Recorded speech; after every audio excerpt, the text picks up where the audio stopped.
Hey now, and how are you doing? Want to welcome you to the next episode of Peace, Love, and Bring a Bat. Man, today is one of my best, one of my great friends. I love hanging out with Javi, and you're going to love hanging out with Javi as well, going forward, because now you know about Javi if you don't already know. Javi's an amazing guy, and I'm just going to say, hey, Javi, how you doing? Hey, how are you? Thanks for having me. I appreciate it. Yeah, no, I appreciate it. You're willing to come on. So Javi, just tell everybody a little bit about you, what you do, and things like that, and then we'll go rip off from there. Okay. Um, wow. Do you have 2 hours? No, just kidding. First of all, I do love the whole baseball bat thing. I'm a former baseball Yeah, D player. D1, yeah. Yeah, I played through college, and I guess with a name like Javier Santana, I thought I was going to be a professional baseball player. Give me the contract. That didn't happen, but still love the sport. So any type of baseball analogy or pun, I always welcome it. But I love your approach and how you use the baseball bat in those analogies. So, Thank you. my name is Javier Santana. If you don't know who I am out there, I always say this. As long as people laugh at this joke, I always say it's no relation to Carlos, unfortunately. And I was born in Puerto Rico, grew up there until I was about 11 years old, single with my mom, who was single mom at the time, and with my sister. We moved to the United States, to the Northern Virginia, DC area, and that's where I grew up there.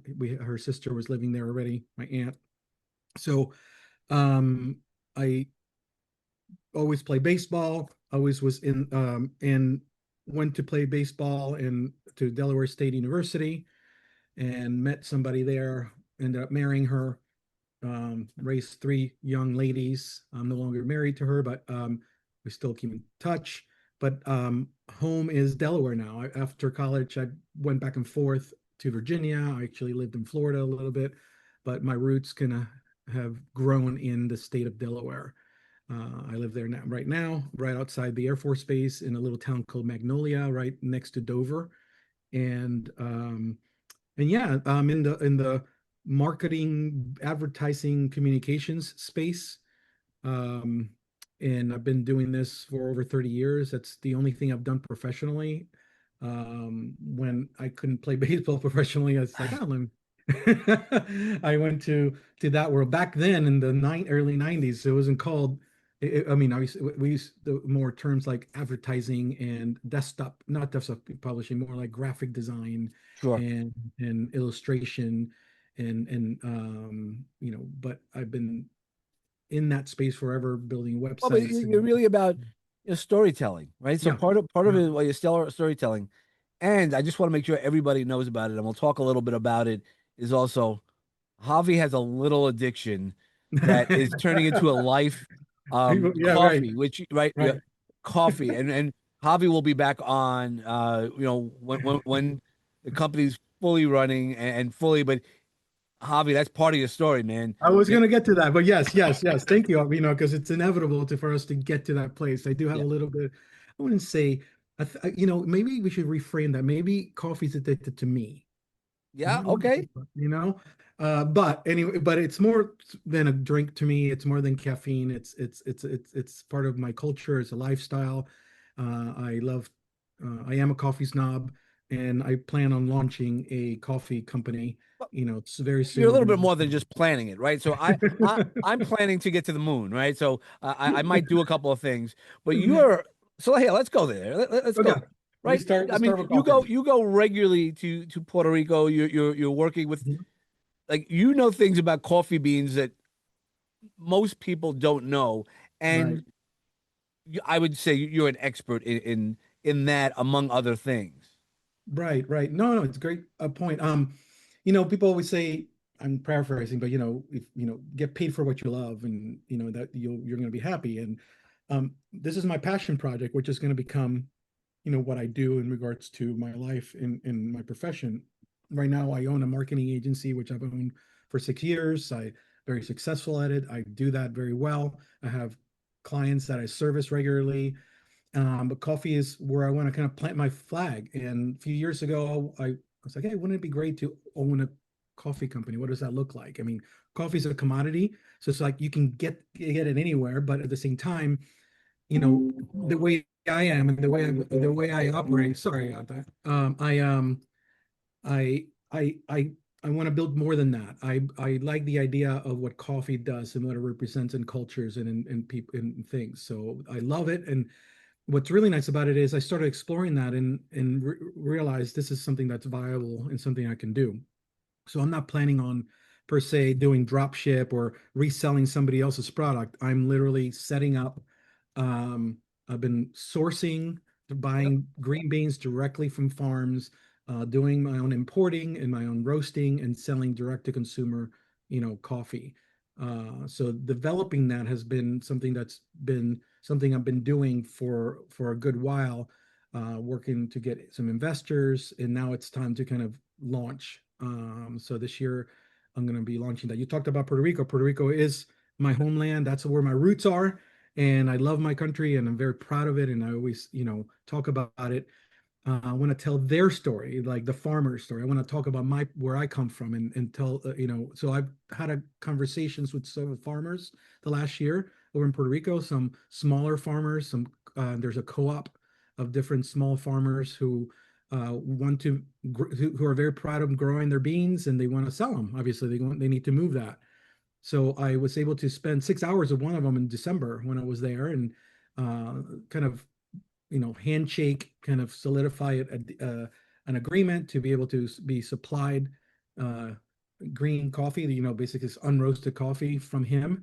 I was very impressed about the operation.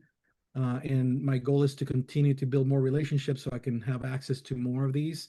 And we're gonna go to market. I have already set up sourcing with from other countries directly with some farms. That's so the name of the company is Vivir Coffee Company, and Vivir stands for to live in Spanish. And I'm a person that if you hear me anywhere speak, I'm always speaking about living in the moment, moments over milestones, and understanding that in order to, we have to live and we have to be, in the moment to do that. Everybody's going 100 miles an hour on fifth gear, on overdrive, doing the hustle and doing the grind, and they're forgetting to live today. Yeah, And and that's where. So I want to ask you a quick question that you mentioned, but because mhm. there's so many people who go, "I need coffee to live," and they believe that they can't function. But you're a little bit different, right? You might not be able to function without your coffee, but Right. but you could if you had Yeah. to. But Yeah. it's important to you, and this is where it leads to the question. You mentioned part of your mission is to also embed the culture of that. So it's not just that, hey, I'm drinking a cup of coffee. Look, we can go to Dunkin' Donuts. We can go to, Right. anywhere for coffee. What did you Right. mean by the culture? And I'd love to explain it. Yeah, I mean, first of all, I wouldn't apply the word good next to Duncan. Never mind. That's Okay, I'm not that's a right, different story, right? I'm not but judging on coffee. Yeah. some people might, disagree with me, and fine, reach out to me, DM me, and I'll go to toe to toe with you and tell you why. But yeah, I mean, many things in bring people together. For me, coffee does. Culturally in many countries, coffee is the center of the social fabric of a culture. And in Puerto Rico and Latin American countries, that's what it is. Um, and to me, it's the byproduct of what that stands for. It brings people together. It invites collaboration. It invites a community, and I'm all about that. I also it endorses or even indirectly promotes my what I always talk about in regards to my ethos, which is like live now, leave a trail, right? And live now is just it's not something new. It's just I'm calling it something different, but it's just a reminder of some things we know. We know, but sometimes we do need to be reminded of things we know because we forget. And to me, I want to jolt people out of their slumber, like, and waken them up so they can, live with passion and live a life worth living. And I can tie all that stuff to coffee. Coffee for me it is more than a drink. It is more than the caffeine. And for many people it is. So building a lifestyle brand rather than a coffee company. It's a lifestyle brand built around the bean. with a great message and a great story, telling other people's stories and bringing people together. That's Yeah, kind well, of that's what I love about it. I know because we've had some conversations about what. that, the culture and how you've spoken to the people on the ground. It's not just you're doing it, you're really making this community because you know how important community is. Oh, it is. Yeah, it is incredibly important.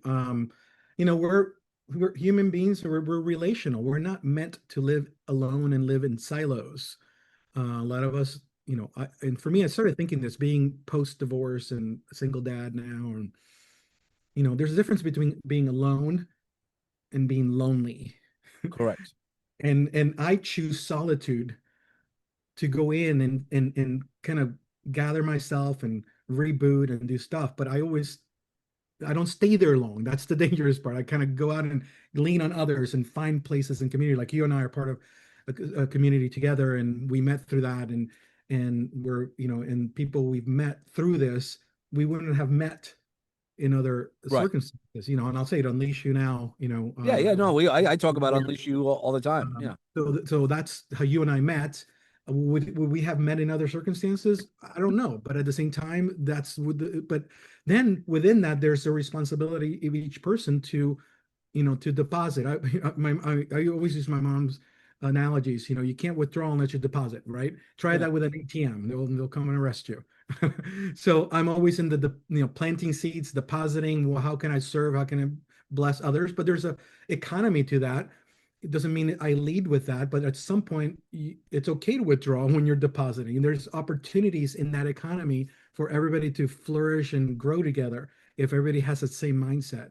And people in this community have that, that there's a giving heart and spirit behind, and it always comes back. You don't have to keep track, you don't have to measure. It's just a matter of the willingness to be able to do that. And obviously there's people in there, not right now, but there's sometimes people that come in and out that don't have that mindset, and those people don't last very long. So I like to be around winners, and community is important because that's contagious. If I hang around losers, you Well, you're the you are the byproduct. people that you surround yourself. Right, right. You But community is important. Yeah, no, for sure, 100% for sure, and you definitely lead in really everything you do. When you walk into a room, everybody wants to get a piece of you. Say hi, Oh, and because thanks, of the man. person you are, the energy that you bring, the you know that gravitas, it really is one of those things that everybody gets drawn to Javi.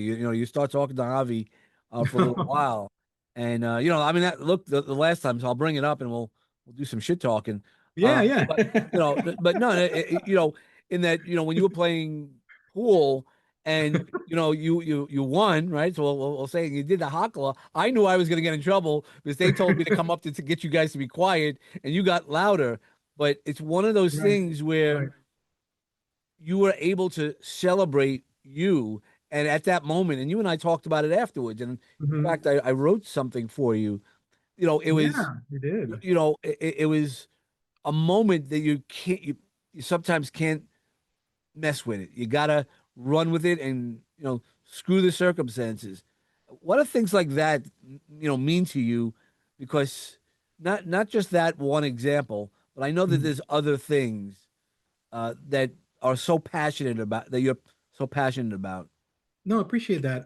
It's interesting you mentioned that because even though this has been me, be me, right? It's interesting. My word of the year is Mhm. be.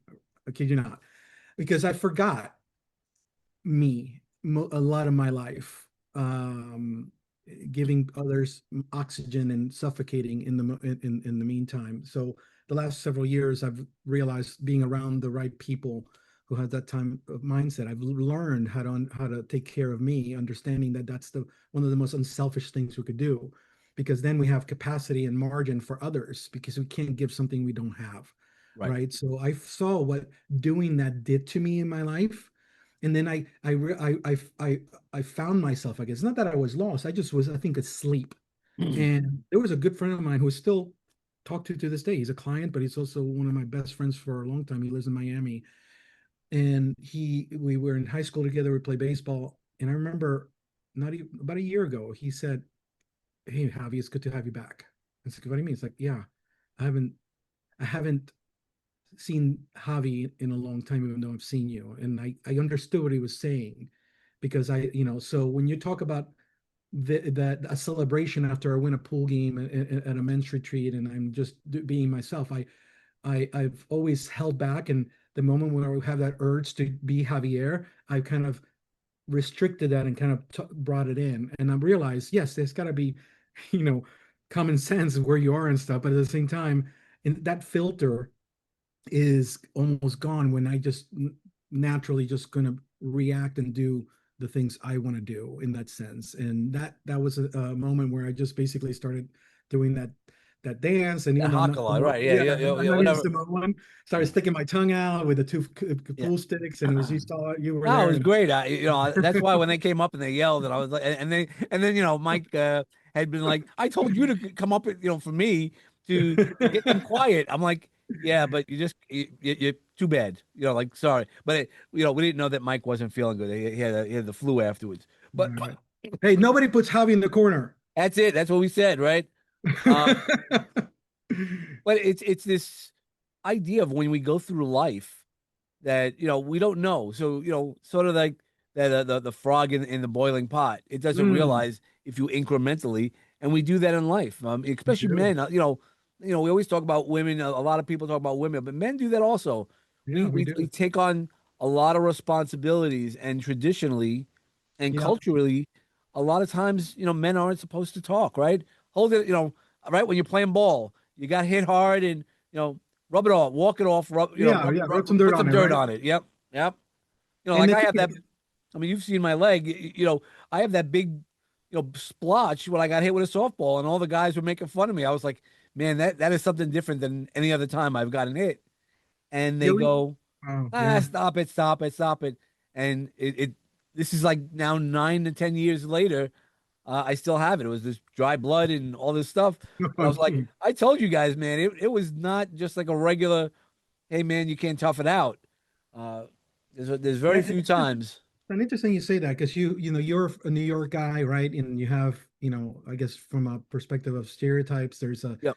an edge to you guys up there, and some Italian background, some whatever, there's this, I know we're getting to deep territory here with masculinity and stuff, but me being Latino is the same thing. There's these Right. cultural things that traditionally have, created this persona and perception of us, that, and even pressure for us to act that way Hmm. when it's not fair. But that's changing, and we can, we have to be able to feel.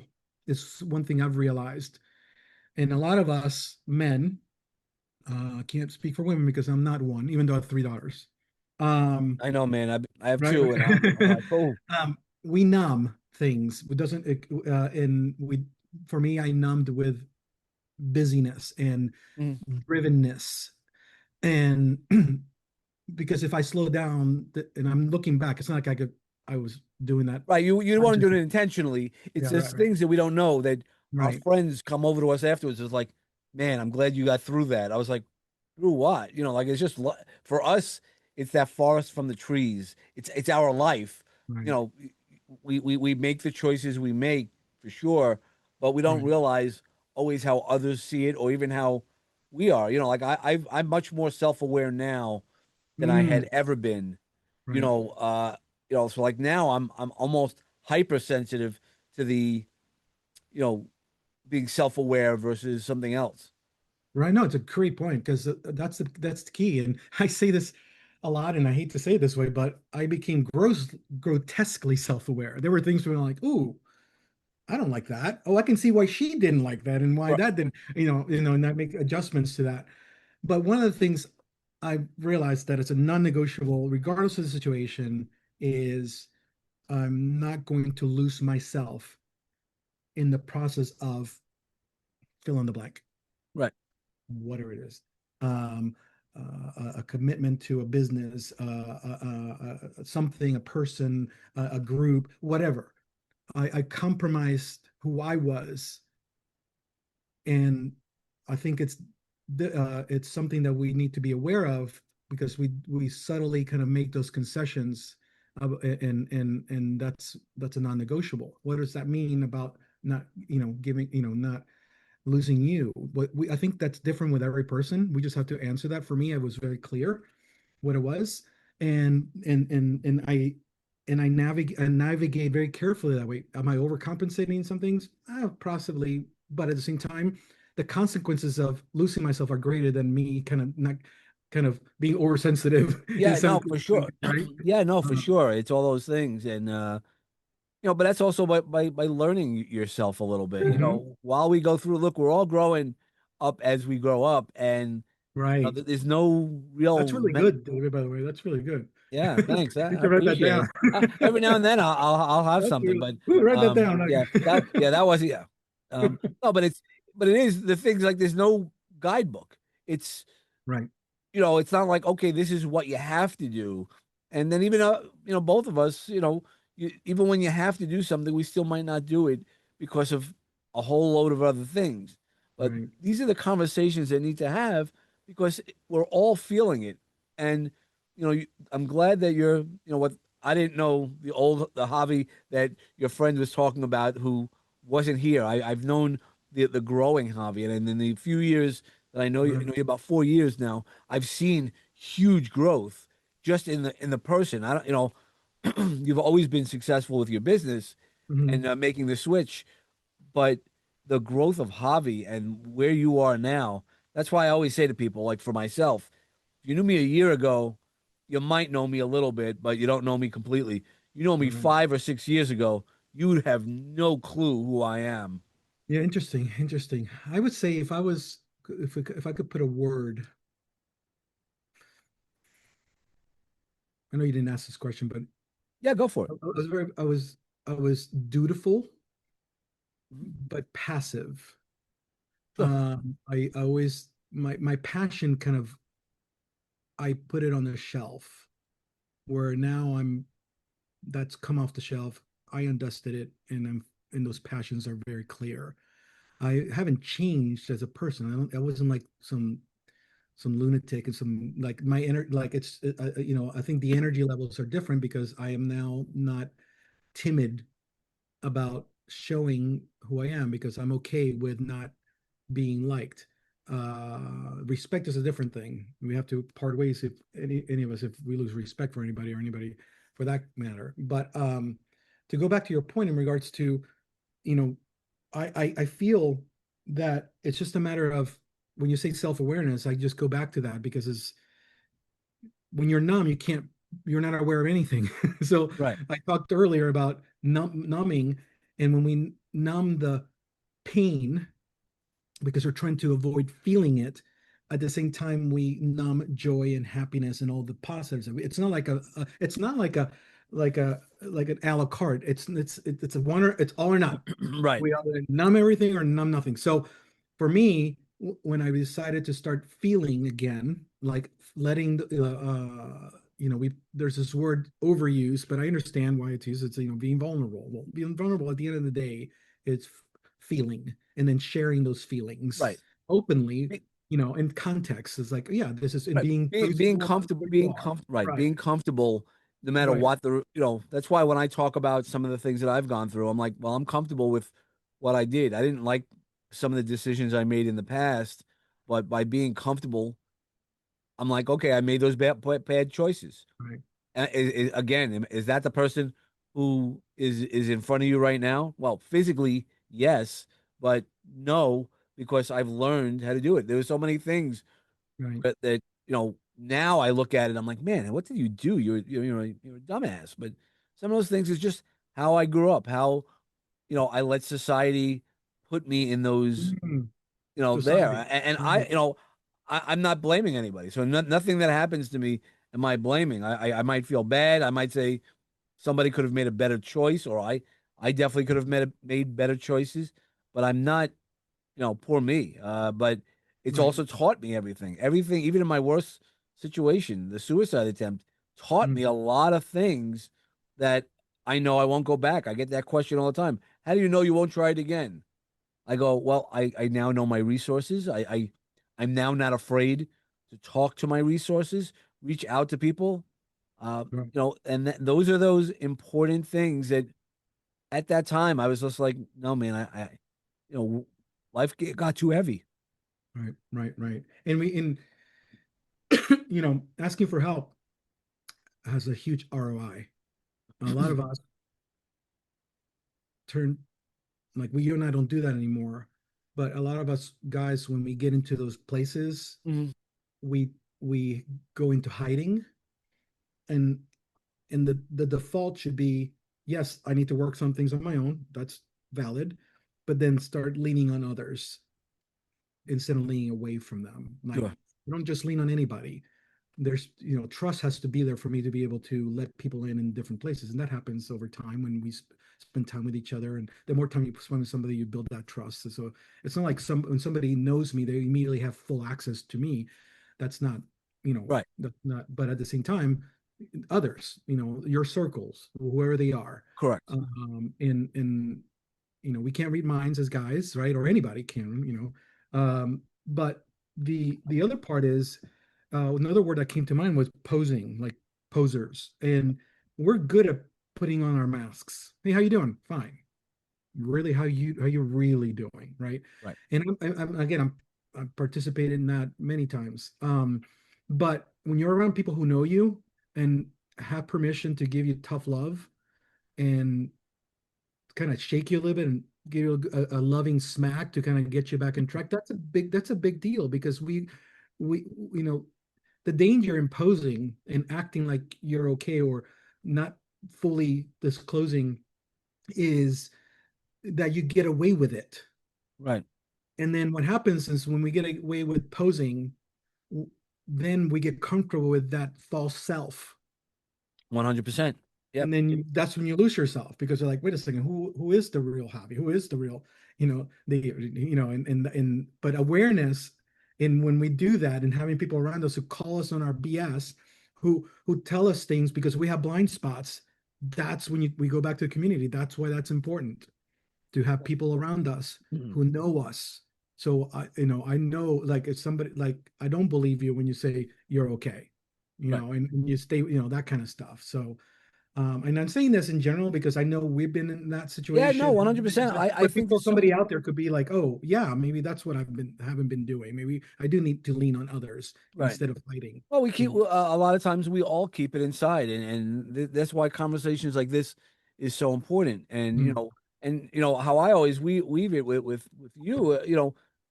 You're really great at storytelling, right? The advertising, whatever we call the old marketing, advertising, Yeah, and you've been doing that. So you help companies tell stories, I do. I and do. it's not a story that's untrue. You're one of the most authentic people that I know. Like really, when they say heart centered and all those things, Thanks, man. that's one of the things that I know as your brand. It doesn't matter what you do and how you do it, but that whole Yeah, you know story, how me. how Yeah. important is storytelling as part of not only who you were, but how you're moving forward? Well, it's interesting. Yeah. You know, it is important. First of all, you said something earlier, being truthful, because there's a connotation of a story is false. It doesn't. It's just being able to tell it appropriately so people can stay engaged. You know, it can be it's truth is important here in anything. I always say facts are stubborn, and there's people talk about my truth, and but there's also the truth. you know, hey, for example, this is blue, so you can tell me this is yellow. Your truth might be like, that's yellow. No, I don't care what you tell me. That is blue. Right. That's the truth. Right. I'll leave it there. So, but my point is that with storytelling is that, with marketing, which and what I do with clients, I always say that I'm not in the marketing business. I'm in the communications branding business, and I help uh, my clients communicate a message to an audience. So we develop, who are we speaking to, and then put together a message to tell their story, their brand story, about their value proposition, what their products or services does for somebody, the implications if you don't use it. I mean, that's part of the story. Build it in a way that people will receive it and consume it, and that's part of the whole thing. Look, it's even biblical. I mean, and Jesus spoke in parables. He told stories. Like if we start, if I think if what about a PowerPoint and a Right, clipboard, right. he would have tuned out all those guys. So it's a very simple thing, but it's a lot of people don't stick to that. And I even overtell stories. Like my daughter, seeing my ex-wife would always say, Javi, you're circling around, please land the plane. Please land the plane. And I'm like, look, all stories need prologue and need a background. You need to set the characters. And I do land the plane, but I like to kind of build it up. Sometimes it might take a little longer, but I get there. Yeah, yeah, me too. Sometimes, I'm gonna take you on a long story on a short pier, but That's it's funny. fine.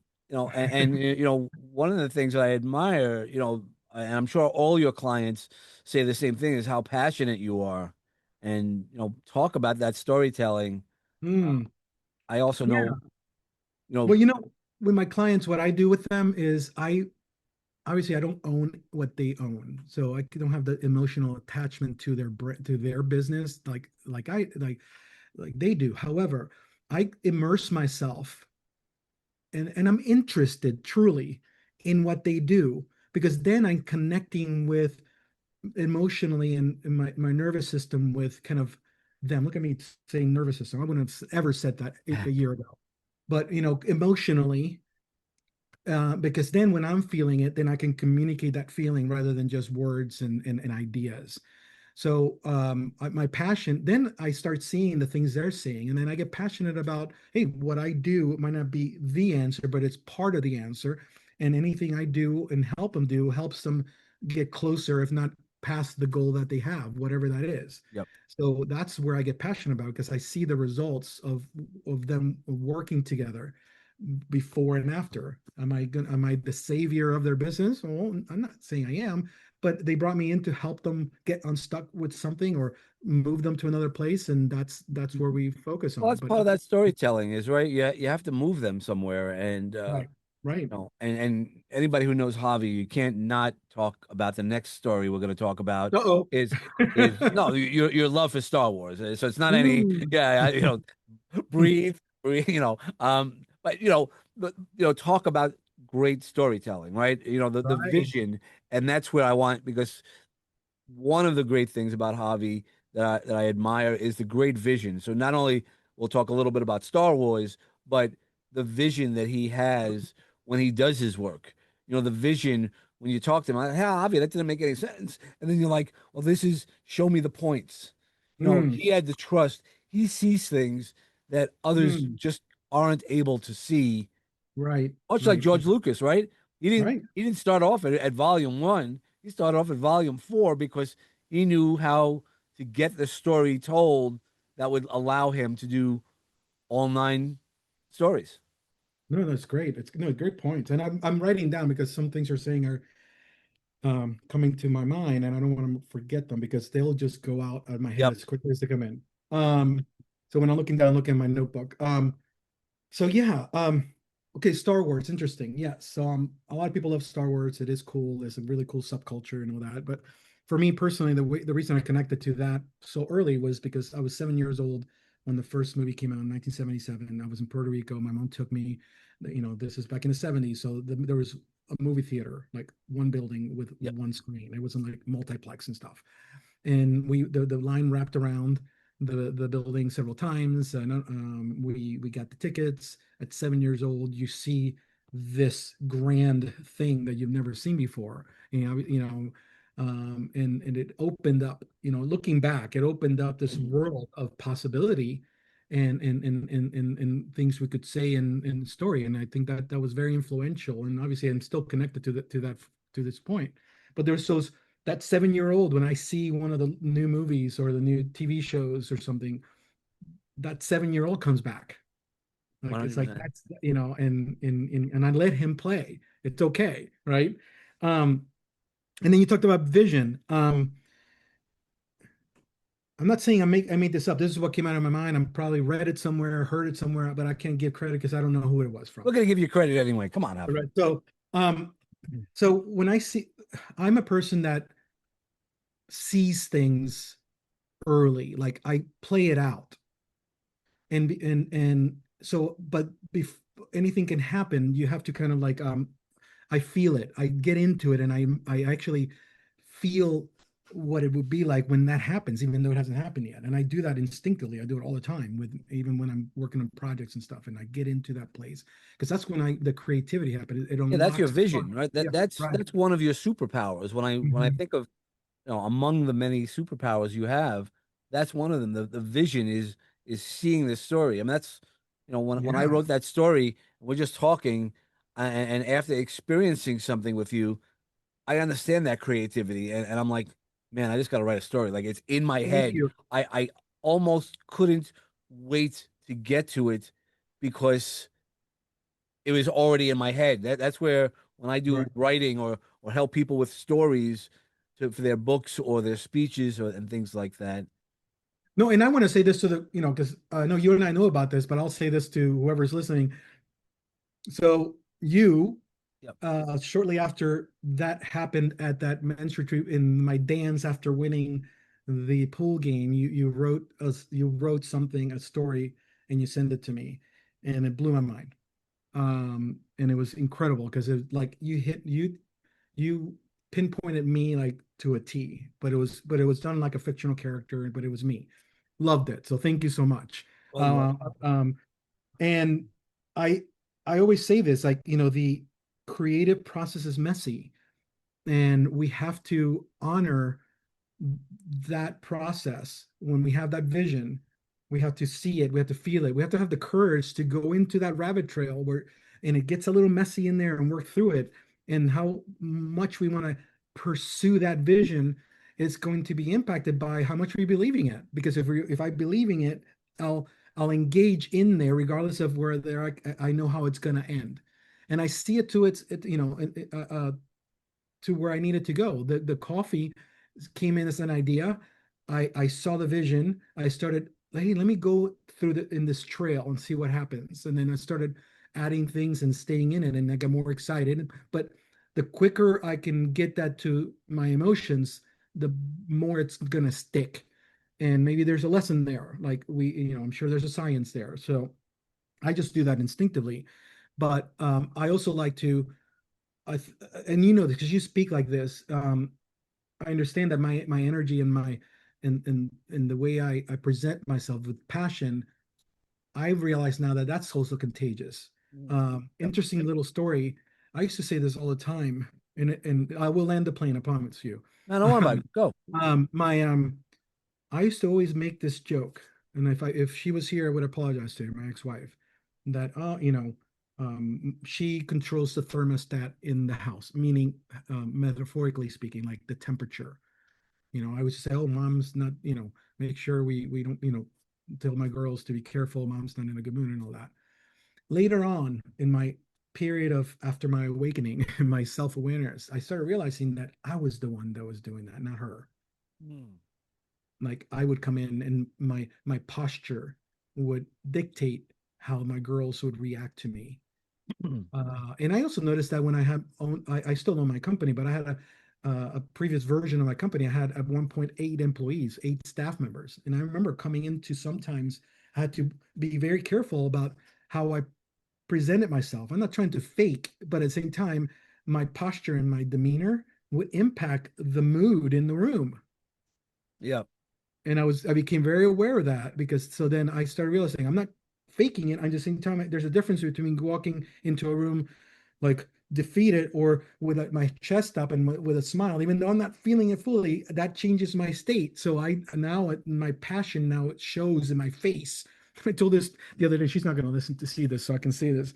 Like, you know, my 16-year-old daughter, a while back, I remember saying this to her. I said, are you happy? Are you excited? It's like, yeah, because we were going to take her somewhere. And I'm like, can you let your face know? Yep. Because I couldn't tell. It's okay to show the emotion. People call it passion. It is passion. If I love something enough, if I feel it, I can't help but to share and to just act that I'm excited because if I wasn't acting that way, then I would be actually posing and faking because I am excited. So if I'm excited, you're gonna see it. If you know me long enough, you know this. I was talking to Michael the other day, and like people like know me. It's like I don't like you can see my emotions in my face. Yep. I'm not a person that like if I play poker, I know I can do the poker face, but pretty much as a everyday thing, I pretty wear my emotions to my sleeve, and that's okay because if I'm mad, you're gonna know it. At the same time, I'm not gonna act it out. But my point is here, passion is important, and that I realize that energy is contagious in a good way. So if I have that posture, it's gonna help people around me, even though they might not know what's happening. They actually feel. So if I'm being like, negative Nancy or Debbie Downer, sorry, Yep. they're two women's names. I don't know any other. Yeah. Then it's gonna bring people down. So I landed the plane. There it Yeah, is. no, but that's exactly where it is really, and you always land the plane, even if you have to crash land, which I've done plenty of time when That's I've done funny. plenty of times. So don't worry about it. Yeah.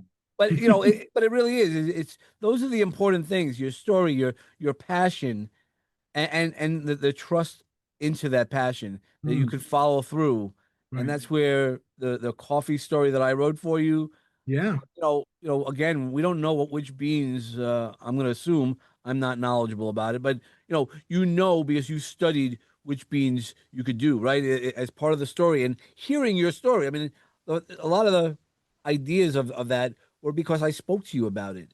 Yeah. Yeah. How you roasted them and how some of them roast differently and things like that. I would have never known. I'm just like, all right, give me some coffee beans, and I don't know how you get them flavored. I don't really care. I used to drink a lot of coffee. Then it doesn't agree with me. So Oh, I don't I, know what would happen if somebody told me I couldn't drink any coffee. I might as well yeah. just But yeah, um, I mean, I can. I mean, nobody's ever told me not to. I just know for myself. okay, you Um, see. Right. but yeah. So what I want you to do, so rounding up the episode. Hmm. I always have people walk into my little magic garden, Okay. and I want you to plant a seed, or a Oh, bean, and really what that means is give us some one piece of hobby advice that you might have learned. You've given us a lot of advice and suggestions during this episode. One that might grow right away, like the magic beanstalk, but one that might not grow right now without having the right love, support, and kind of just being taken care of. good Lord.